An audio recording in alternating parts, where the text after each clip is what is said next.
So welcome back to this channel. And for today's video, itutuloy lang natin yung tutorial natin last week on how to make a YouTube channel.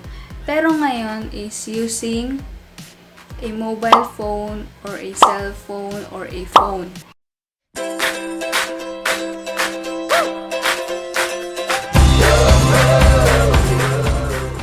Bago ang lahat, please like this video and subscribe to this channel para updated kayo sa mga upcoming videos. And kung nakikita nyo nga guys, yung nasa picture na to is 96% ang not subscribed and 3% yung subscribe. So maraming nanonood sa channel na to na hindi nakaka-subscribe. So I highly encourage all of you to click the subscribe button to get notified with the upcoming videos na i-upload ko.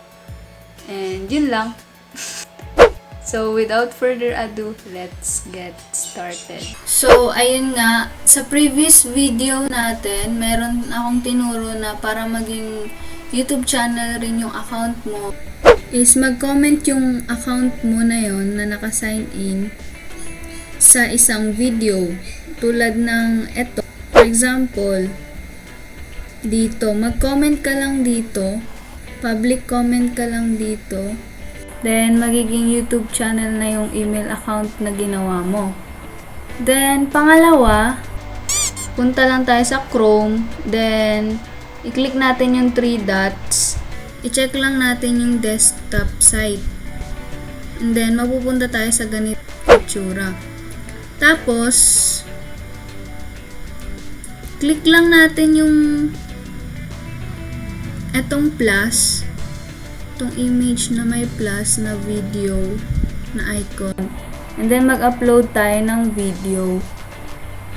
And, ayun, dun na ulit magsisimula yung tulad sa previous video natin na create a channel. Pinindot natin yan, magiging channel na yung Gmail account na ginawa mo. Tapos, yung sa previous video na kung paano makita yung YouTube channel details mo, click mo lang yung icon, yung DP mo, and then i-click mo yung YouTube Studio. And then, for example, create channel. Ayan. Dito nyo na makikita yung sa tulad sa previous video. And then, itong comments sa videos nyo, analytics. Wala pa yan kasi wala pa kayong upload. And then, videos or content. And then, yung dashboard. Ayan. Yung parang home. Andyan yung audio library, monetization. Ito yung audio library. Andito yung mga free music na wala talagang copyright claim or copyright strike. Kasi nire-recommend talaga to ni YouTube na gamitin ng mga YouTubers. And then, meron pa akong isang alam na way para hindi na kayo palipat-lipat dito nga sa Chrome. Para medyo kasi, medyo okay din naman siya gamitin dito, pero medyo mabagal or hindi ko alam kung sa phone ko lang, pero parang ang hirap kasi pumindot-pindot. Punta tayo doon, pero bago tayo pumunta doon, ay hindi siya built-in sa cellphone natin or ng lahat, kasi kailangan yung i-download yun. Isa siyang app na tinatawag na YouTube Studio. And makita nyo siya sa Play Store kung naka-Android kayo, and for Mac OS or mga naka-Apple dyan, search nyo na lang sa Apple Store. Ayan, ito yung itsura ng YouTube Studio kapag nandito na kayo sa app. Kapag dinownload nyo na talaga, makikita nyo na dito yung videos, playlist, comments, and analytics. Kaysa sa Chrome, ayun nga, pupunta pa kayo doon, tapos desktop mode, ayun, parang hirap din pumindot. So, ayan, nandyan nakasummarize lahat ng likes and views and comments sa videos mo. For example, ito. Ayan, may kita mo na rin yung mga nagko-comment sa'yo. And pwede na rin kayo mag-change ng thumbnail dito. Click nyo lang itong pencil. Ayan, kapag na-click nyo na yung pencil, pwede nyo nang palitan yung thumbnail nyo. Edit thumbnail mo lang.